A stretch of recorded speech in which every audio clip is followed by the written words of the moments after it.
नमस्कार, आप देख रहे हैं सी न्यूज़ भारत और मैं हूं आपके साथ नंदिनी। वक्त हो चुका है अलीगढ़ बुलेटिन का। इस बुलेटिन में हम जानेंगे कि कहां कारागार मंत्री ने जिला कारागार पहुंचकर बंदियों से किया संवाद, कहां कलयुग की पत्नी ने प्रेमी की खातिर सुपारी देकर उजड़वाया था अपना सुहाग। साथ ही जानेंगे कहां देर रात घर जा रहे युवक की गोली मारकर हत्या कर दी गई। आइए इन तमाम खबरों पर करते हैं विस्तार से चर्चा। उत्तर प्रदेश सरकार के कारागार मंत्री धर्मवीर प्रजापति आज अलीगढ़ जिला कारागार पहुंचे, जहां उन्होंने जिला कारागार में कैदियों से मिलकर संवाद किया। इसी दौरान कारागार मंत्री ने जेल में निरुद्ध कैदियों से संवाद कर जेल की व्यवस्थाओं का भी जायजा लिया। वहीं मीडिया से बात करते हुए मंत्री ने कहा कि उत्तर प्रदेश में 10 जिले अभी ऐसे हैं जहां कारागार नहीं है। उन्होंने कहा कि इस ओर सरकार का ध्यान पूर्ण रूप से है और कई जिलों में कारागार बनाने के लिए जमीन भी खरीद ली गई है। वहीं इस दौरान उन्होंने जेल की व्यवस्थाओं व जेल में मिलने वाले खाने की गुणवत्ता भी देखी। मैं पहली बार जब जेल में गया तो मैंने देखा कि जो देश प्रदेश और अपने घर का भविष्य है, नौजवान लड़कों की संख्या जेल में अधिक मिली। उसके बाद मैंने तय किया कि सभी जेलों में उन बंदियों के साथ जो नौजवान हैं, जो हमारे देश प्रदेश का भविष्य है और अपने घर का भविष्य है, उनके साथ संवाद किया जाए। तो कम से कम 1.5 घंटे का संवाद मेरा हर जेल में रहता है। प्रयास किया जाता है कि आगे कोई अपराध वो ना करें। कौशल विकास के माध्यम से, एमएसएमई के माध्यम से ट्रेनिंग कराने की हमारी व्यवस्था सभी जेलों में है। नौजवान लड़के काम सीखें और काम करें, जिससे वो विकृति मानसिकता उनकी जो है वो न रहे। भविष्य में हमारी योजना है कि अच्छे नागरिक बन करके और कुछ काम सीख करके बाहर जाएं, और जब छूट करके वो बाहर जाएं तो बेरोजगार न रहें। जैसे अब कोई व्यक्ति 50 साल की उम्र है, अगर वो बाहर जाता है छूट के बाद में, तो कोई काम कराएगा नहीं उससे। अब जब काम ही नहीं कराएगा तो भोजन व्यवस्था कहाँ से चलेगी? तो हो सकता है वो विकृति मानसिकता में कुछ गलत कर जाए। इसलिए हम सब की, हमारी इच्छा है, सरकार की इच्छा है, माननीय मुख्यमंत्री जी की इच्छा है कि वो सब लोग काम सीखें और काम सीखने के बाद बाहर जा कर के अपने स्वरोजगार से जुड़ें। मंत्री जी, आपका एक बयान आया था कि जेलों में जो प्रावधान या चीज़ें चली आ रही है वो अंग्रेजों के ज़माने की, उनको बदलने का टाइम आ गया है। आ गया नहीं, बदल गया। बदल गया। ऐसी कौन सी चीज़ें हैं जो बदली जा चुकी हैं और ऐसी कौन सी चीज़ें आपको अभी भी लगती हैं कि बदलनी चाहिए जेल व्यवस्था में? अभी 3 दिन पहले तो बदली है, अब नई कहाँ से बदलेंगे? अंग्रेज़ों के ज़माने का आप समझिए कि 81 साल बाद जेल मैनुअल बदला गया है, जिसमें काले पानी की सज़ा थी वो हमने निरस्त की है, लॉकअप व्यवस्था थी वो हमने ख़त्म की है। हमने महिलाओं के लिए कुछ कपड़े की व्यवस्था बढ़ाई है। बंदियों के लिए हमने शाम के समय चाय की व्यवस्था बनाई है। बंदियों के लिए हमने त्यौहार पे खीर की व्यवस्था हम लेकर के आए हैं, जो बाहर लोग खाते थे वो हमारे बंदी भी खाएं। कई चीज़ों में हमने बदलाव किया है। कौशल विकास हम जो कह रहे हैं वो हम मैनुअल में लेकर के आए हैं। स्वरोजगार से जोड़ने की व्यवस्था हम उसमें लेकर आए हैं। महिलाएँ हमारी जो सुहागिन महिलाएं हैं वो मंगल सूत्र पहन सकेंगी, उनके लिए तेल साबुन की व्यवस्था और अलग से हमने की है। बहुत कुछ हमने बदलाव किया है और विशेष करके हमारी इच्छा है कि कैदी हमारे बाहर जब जाएं तो अच्छे इंसान, बेहतर इंसान बन करके जाएं। अभी दोपहर बाद में चाय की व्यवस्था नहीं थी, चाय की व्यवस्था, चाय बिस्कुट की व्यवस्था हमने मैनुअल में की है। चटनी हफ्ते में 2 बार देते थे, अब रेगुलर की है। इस तरह बहुत सारे बदलाव हमने किए हैं। मंत्री जी, एक सबसे बड़ी जितना रहना चाहिए जितना उनसे कहीं ना कहीं ज़्यादा अधिक क्षमता से हर बार आप पुराने कार्यकाल में आपकी सरकार के लिए भी कहा गया था। अब देखिए, नहीं देखिए, अभी हाथरस हमारे बगल में है, हाथरस में जेल नहीं है, तो हाथरस के कैदी भी यहीं आते हैं। 10 जिले उत्तर प्रदेश में ऐसे हैं जहाँ जेलें नहीं हैं, वहाँ हमने लगभग ज़मीनें खरीद ली हैं। जेल हम बनाने जा रहे हैं। जहाँ हमारी जेलें बनी हैं लेकिन भीड़ ज़्यादा है, वहाँ हम बैरक बना रहे हैं। आगरा में 2 बैरकों का हमने उद्घाटन किया है। ये हम व्यवस्था करने जा रहे हैं। ये है कि आपकी पिछली सरकार में भी, आपके पूरा पिछले कार्यकाल में मुझे मेरी कार्यकाल में मेरा ये हर बार यही सवाल सुनते हैं कि क्या है कि जेलों की व्यवस्था की आप बताइए। मैं बता रहा हूँ कि 2 बैरकों का मैं उद्घाटन करके आया हूँ। हमने 10 जिलों में ज़मीनें खरीद ली हैं, हम व्यवस्था करने जा रहे हैं। इटावा की जेल हम शुरू करने जा रहे हैं, तो कर रहे हैं व्यवस्था। एक जेल बनाने में सालों लगते हैं, तो समय लगता है। क्या देश ज़मीनें 100 एकड़ ज़मीन, 80 एकड़ ज़मीन होती है, तो ज़मीन लेना, सभी किसानों से परचेज करना, उसमें थोड़ा समय लग जाता है, लेकिन व्यवस्था होने जा रही है। देश भर प्रदेश में जो अन्य जेल हैं जिनकी रैंकिंग अच्छी बताई जाती है, क्या उन जेलों में भी विजिट करके देखा जाएगा कि क्या सुधार उत्तर प्रदेश की जेलों में किया जा सकता है? आप शायद सुना नहीं है आपने, मैं सभी उत्तर प्रदेश की जेलों में बंदियों से सीधा संवाद कर रहा हूं, और एक राउंड पूरा होने के बाद में फिर जैसे जैसे अवसर मिलेगा दोबारा राउंड करेंगे। हमारी हार्दिक इच्छा है कि हमारे बंदी अपना व्यवहार बदलें, उनकी मनोदशा बदले। लक्ष्य मेरा सबसे पहले ये है। मंत्री जी, अलीगढ़ की जेल में आज निरीक्षण के दौरान क्या खामियां या क्या अच्छाइयां पाई गई? मैंने ये बंदियों से संवाद किया है, निरीक्षण नहीं किया है, बंदियों से सीधा संवाद। मेरी इच्छा है कि सबसे पहले जो नौजवान अपने घर का जो भविष्य है उसकी सोच बदली जाए। बंदियों में क्या कहा आपसे, मतलब ऐसी कोई चीज़ जो मांगी हो आपसे? बंदियों ने, हमने जो विषय रखा है उनके समक्ष, उन्होंने एहसास किया है कि हमने गलती की है और हम इसमें सुधार लाएंगे। आग कभी बंदियों के परिजन मिले, कभी आपसे बंदी से भेंट हो, तो आज के बाद उससे चर्चा करना, आपको एहसास हो जाएगा कि कितना बदलाव है। अलीगढ़ से सी न्यूज़ संवाददाता संजीव शर्मा की रिपोर्ट।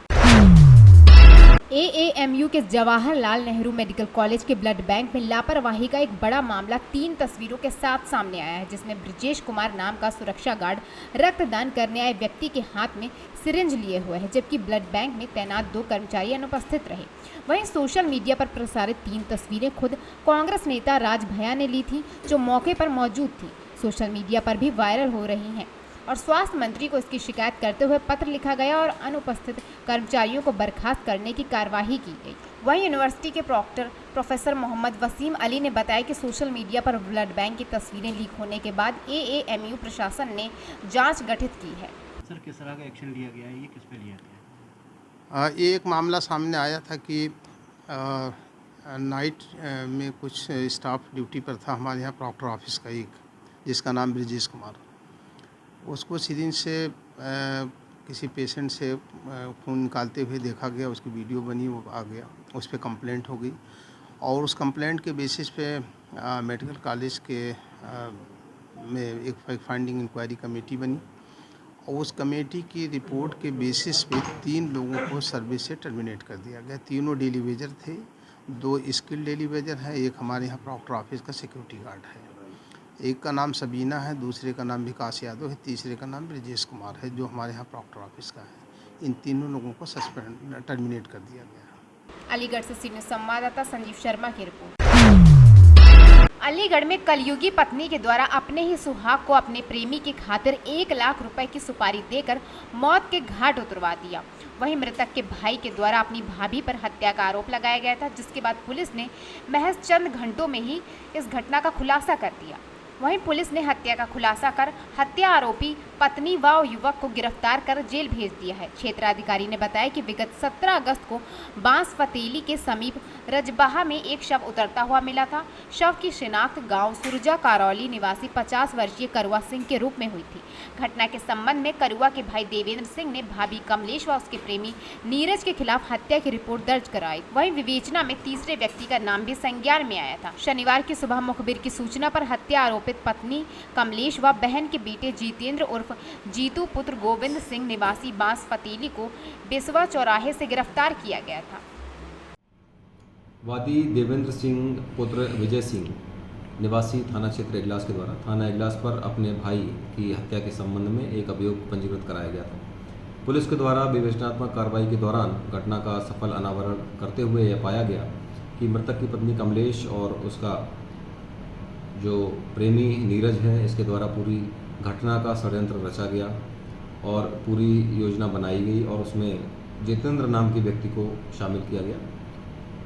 घटना जो हुई वो इस तरह से हुई कि जितेंद्र द्वारा मृतक को शराब पिलाने के लालच के बहाने अपनी मोटरसाइकिल पर ले जाया गया और बम्बे से उसको नीचे धक्का देकर गिराकर और सर पर चोट पहुंचाकर उसकी हत्या की गई।